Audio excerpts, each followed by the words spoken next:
पूर्व केंद्रीय मंत्री रविशंकर प्रसाद छत्तीसगढ़ के 3 विधानसभा क्षेत्र का दौरा करेंगे। आपको बता दें कि रायपुर में पहुंच चुके हैं और अब 3 विधानसभा क्षेत्रों के दौरे पर वो निकल जाएंगे, जहां उन्होंने दौरे पर जाने से पहले एक प्रेस कॉन्फ्रेंस की थी और ये कहा था कि मुझे भूपेश बघेल को देखकर पूर्व मुख्यमंत्री अजीत जोगी की याद आती है। उस समय क्या आतंक होता था, भाजपा के कार्यकर्ताओं को प्रताड़ित किया जाता था। मुख्यमंत्री के कैंडी क्रश वाले मुद्दे पर भी रविशंकर प्रसाद ने चुटकी ली और ये कहा है कि भूपेश बाबू, आपको कैंडी क्रश और गेमिंग ऐप से प्यार क्यों है? पता चला कि यह महादेव ऐप चलता रहा है। अब समझ में आया कि भूपेश बघेल को कैंडी क्रश क्यों पसंद है। भूपेश भ्रष्टाचार में सब पर ट्रस्ट नहीं करते, इसी वजह से 2 कलेक्टर जेल में हैं, उप सचिव भी जेल में है। छत्तीसगढ़ में भ्रष्टाचार की पारदर्शी है और यहाँ शराब घोटाला हो रहा है। इसके अलावा भी रविशंकर प्रसाद ने कांग्रेस सरकार पर कई गंभीर आरोप लगाए हैं। दरअसल प्रेस कॉन्फ्रेंस उन्होंने की थी और इस प्रेस कॉन्फ्रेंस में उन्होंने कांग्रेस पर यानी राज्य सरकार पर जमकर निशाना साधा है। क्या कुछ कहा वो भी सुनिए।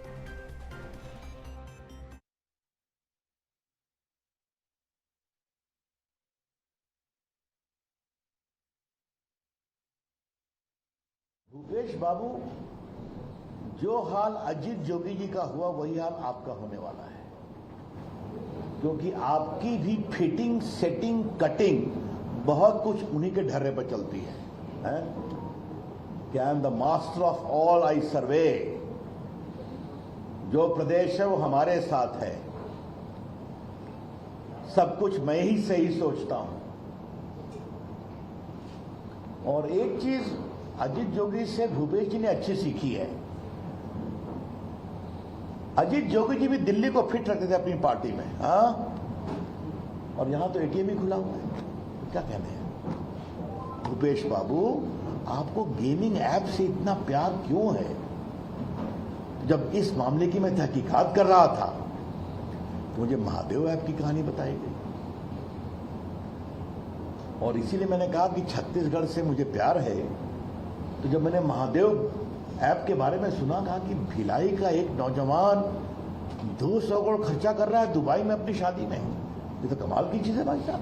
तो अब समझ में आता है कि गेमिंग ऐप से भूपेश बाबू को क्यों प्यार है कि अपनी पार्टी की महत्वपूर्ण बैठक में भी कैंडी क्रश खेलते हैं, उनको आनंद आता है।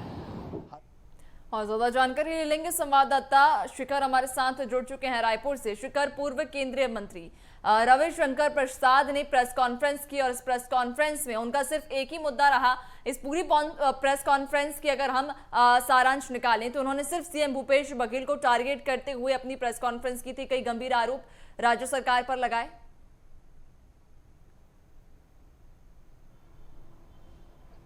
देखिए, पूर्व केंद्रीय मंत्री रविशंकर प्रसाद आज छत्तीसगढ़ दौरे पर पहुंचे हैं। इस दौरान वो प्रेस कॉन्फ्रेंस को भी संबोधित करते नजर आए हैं और जिस तरह से अलग अलग केंद्रीय जो नेता हैं उनका छत्तीसगढ़ दौरा लगातार देखने को मिल रहा है और जिस तरह से बीजेपी के तमाम जो बड़े नेता छत्तीसगढ़ दौरे पर पहुंच रहे हैं, इस दौरान राज्य सरकार को घेरने की पूरी कोशिश की जा रही है।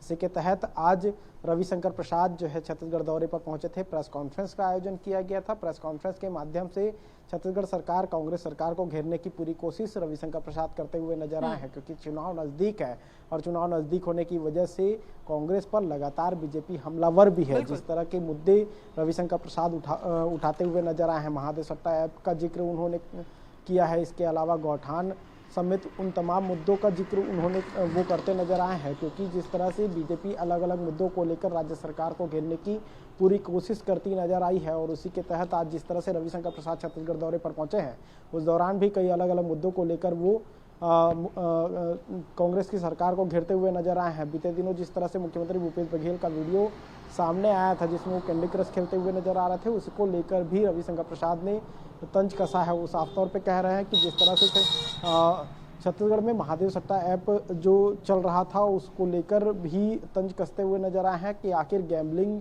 जैसे गेमों से उनको क्यों इतना लगाव है। जब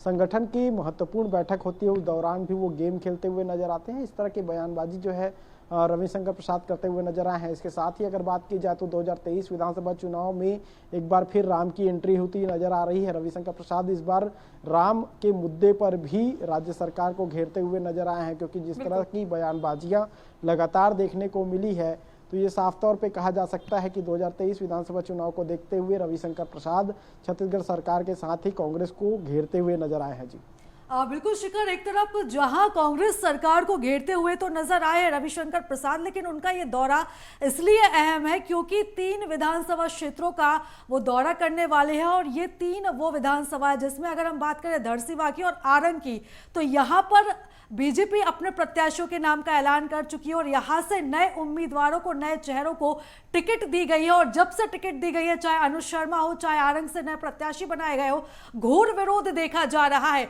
और ऐसे में रविशंकर प्रसाद इन तीनों विधानसभाओं में है जहां पर नए प्रत्याशियों को 2 में तो दिया जा चुका है, लेकिन 1 में जहां सीट घोषित नहीं है वहां पे भी ये कयास लगाए जा रहे हैं कि किसी नए उम्मीदवार को उतारा जा सकता है। और ऐसे में डैमेज कंट्रोल करने के लिए इन तीनों विधानसभाओं का चुनाव किया गया है दौरे के लिए। देखिए, बीजेपी अलग अलग जो नेता है उन नेताओं को अलग अलग विधानसभा क्षेत्रों की जिम्मेदारी लगातार देते हुए नजर आई है। इससे पहले भी अगर बात की जाए तो संभाग और जिला स्तर पर जिनको जिम्मेदारियां दी गई हैं वो तमाम जो नेता हैं वो झारखंड, उत्तर प्रदेश, इसके अलावा पश्चिम बंगाल की विधायक या संगठन स्तर पर बड़े नेता हैं। उन तमाम लोगों को जिम्मेदारी दी गई है। जिस तरह से रविशंकर प्रसाद को जिम्मेदारियां दी गई है उनमें 3 विधानसभा क्षेत्र हैं और इन्हीं 3 विधानसभा क्षेत्रों में पूरा फोकस रविशंकर प्रसाद करते हुए नजर आएंगे। हालांकि धरसीवां और आरंग विधानसभा क्षेत्र में जिस तरह से बीजेपी ने प्रत्याशियों की घोषणा की है, चाहे धरसीवां विधानसभा क्षेत्र की बात की जाए, अनुज शर्मा को मैदान पर उतारा गया है, आरंग में खुशवंत साहब को मैदान पर उतारा गया है और दोनों ही प्रत्याशियों का विरोध लगातार देखने को मिल रहा है। तो ये जरूर कहा जा रहा है कि रविशंकर प्रसाद इन तमाम विधानसभा क्षेत्रों का दौरा करेंगे, कार्यकर्ताओं को मनाने की पूरी कोशिश की जाएगी, क्योंकि इससे पहले जिस तरह से अलग अलग राज्यों के जो बीजेपी के बड़े नेता पहुंचे हुए थे उनको जो जिम्मेदारियां दी गई थी उस दौरान जो है इनका एक सेमिनार का भी आयोजन किया गया था और सेमिनार के माध्यम से ये पूरी जानकारी दी गई थी कि अगर टिकट बढ़ता है तो किस तरह की स्थितियां हो सकती है। कांग्रेस बीजेपी के जो कार्यकर्ता हैं उसमें नाराजगी भी देखी जा सकती है और उन नाराज जो नेता हैं उनको कैसे संतुष्ट किया जाए, तमाम विषयों को लेकर वर्कशॉप के माध्यम से जानकारी भी दी गई थी। और रविशंकर प्रसाद एक तरह से देखा जाए तो छत्तीसगढ़ में उनकी पहले से भी बहुत अच्छी पकड़ रही है। छत्तीसगढ़ बीजेपी में प्रभारी के रूप में भी वो काम करते हुए सक्रिय रहे हैं। इसके अलावा संगठन स्तर पर भी लगातार वो काम करते रहे हैं। तो कुल मिलाकर देखा जाए तो जो 3 विधानसभा क्षेत्रों की जिम्मेदारी रविशंकर प्रसाद को मिली है उन विधानसभा क्षेत्रों में पूरा फोकस वो करते हुए नजर आएंगे। कार्यकर्ता जो नाराज हैं उनको मनाने की भी कोशिश वो करते हुए नजर आएंगे। जी बिल्कुल शिखर, और जिस तरह से आपने जानकारी दी कि रविशंकर प्रसाद लगातार छत्तीसगढ़ में सक्रिय रहे और उन्हें छत्तीसगढ़ की जो नीति है या वहां का जो जमीनी जो भी है उसके बारे में पूरी जानकारी, इसको लेकर उन्हें एक बड़ी जिम्मेदारी दी गई है। फिलहाल देखना होगा कि इन तीनों विधानसभा क्षेत्रों में कितना डैमेज कंट्रोल वो कर पाते हैं और कितना कार्यकर्ताओं को वो मना पाते हैं। फिलहाल तमाम जानकारी के लिए, चर्चा के लिए आपका बहुत धन्यवाद।